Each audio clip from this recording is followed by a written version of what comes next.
According to Robert Jackson, what might happen if people do not learn from the Holocaust? It will be what? It'll be the doom of civilization. What is something else someone else would say besides that, Shane? History couldn't repeat itself. Do you remember when we were talking in Seventh Hour last week and I was asking people if they've ever been taught the Holocaust? And I've been hearing in all my classes that some teachers haven't taught it. Well, if you're not taught in school, some people then don't think it ever happened, which is the reason why last Friday in here, well actually not last Friday in here, but last Monday in here, we went through those slides. Remember that? And we went through all the different parts of the Holocaust. And some of you had seen it before and were like, yeah, we know this, but some people didn't. And that's kind of why we did that. Our focus today is going to be on Nuremberg, or the Nazi criminals. But we also know that we fought Japan during World War II as well. Did those criminals come to justice? Absolutely. And they were tried by the United States and by Australia and from the Netherlands. All those people, China and Korea, all those people that were affected in the Pacific. Tried them. Do you remember who Tojo, I erased it off my board. Do you remember who Tojo is? We talked about how he's the military dictator, and the royal family does what? Waves. And MacArthur they're like the figureheads. And MacArthur protects them after World War II. But Tojo, he's the one that, did the attack, he planned Pearl Harbor and stuff. When he found out that he was going to be arrested, he asked someone, now this is a story, so take it as a story, but the story is that he went to a doctor and had the doctor put an X on him so he knew how to kill himself. All right, and then he missed and shot himself in the stomach. All right, he wasn't really brilliant, so he kind of aimed for the heart and missed. And so he healed, and then they try him, and eventually they hung him. So the people who set up the Bataan Death March, all those things that we talked about, they were brought to justice. But a lot of what we focus on in world and U.S. history is the Holocaust, right? And so what about those people who did the Holocaust? Well, that's what we're going to talk about. Let's look at the primary source sheet first, and then I'll give you the handout. So look at source A. It just gives you an overview. So in this, you're going to kind of read through it. It kind of tells you why Nuremberg was chosen. That was the city that was chosen. And it'll tell you who was prosecuted, who was put on trial, how many people stood trial, what they were prosecuted for. And that's source A. Does everyone see where source A is?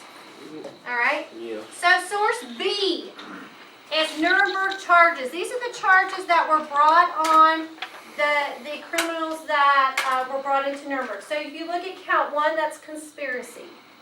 All right? You look at count 2, crimes against peace. Count 3, war crimes, and count 4, crimes against humanity. If you charge somebody with count 1, are you going to put them in jail for the rest of their life? No, because it's the most minor charge. Now, if you're charging someone with count 4, which is like crimes against humanity, what might their punishment be? Death, and it could be lifetime in prison. Right? And so those are the charges. The last section of this is source C. So here are like 6 different scenarios. All right? In these 6 different scenarios, these are real life scenarios, but the names have changed. You have to determine in your group, what their charges are that should be brought upon them, and what the punishment should be. So your group is like judge and jury. What happens if you don't agree?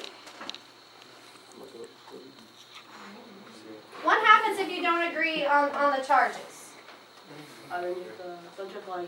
Well, you can't make any final decisions. Sometimes there's a mistrial. Sometimes the charges get thrown out. So things to be aware of as you go through them. Now on the sheet I'm going to give you, you have to justify why your group picked what you picked.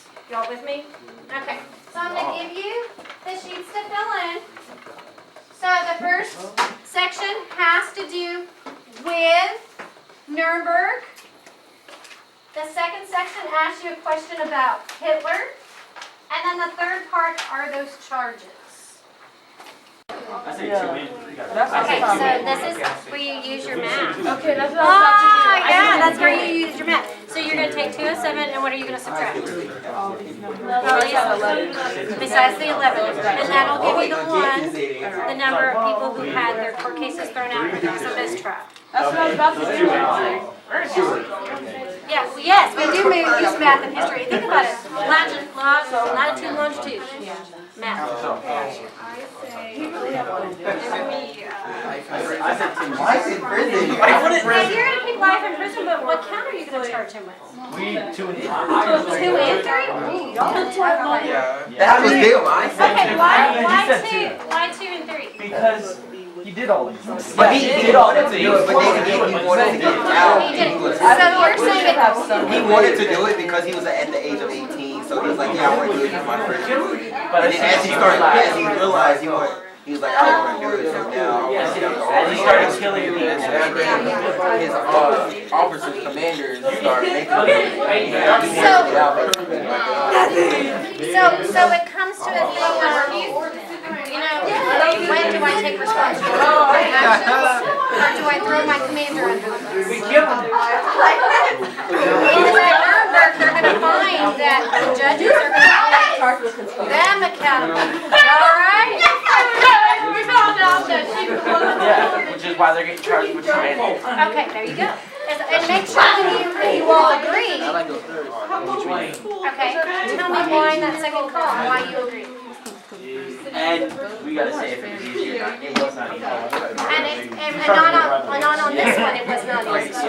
And some of them, it might be. But literally, they don't